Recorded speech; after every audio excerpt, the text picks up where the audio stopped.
first day of industrial action over workload, over insecure employment for lecturers, over pensions and over pay.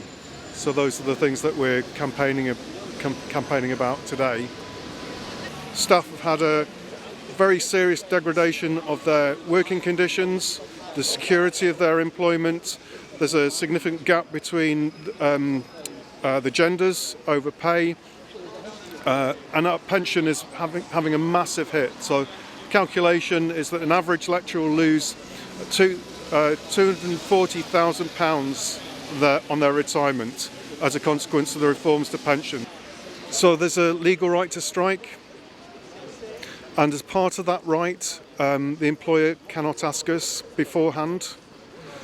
So people have the right to declare on the day, and that's important because then if we gave notice of who was striking, then the employers would try and fill those lectures in and could do all sorts of things like that. So whilst for students that might be a bit frustrating, and we sympathise with that, it's important to make the industrial action effective, and that means us not declaring beforehand.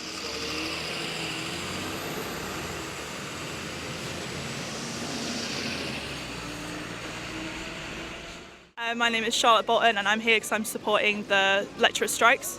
And I can see that you brought some cakes. So is this a sort of thing for solidarity as well? Yeah, so this is through the Feminist Society. Our committee decided we wanted to show some solidarity with teas, cakes, coffees. It's quite cold out here, so it's nice to go show people that we care and give them a bit of extra energy for the day. And is there any other way that students can get involved with them? I think coming down to the pickets if you can, and go to the teach outs. The lecturers want to be teaching. The reason they're not teaching in the university is because of these unfair contracts and conditions.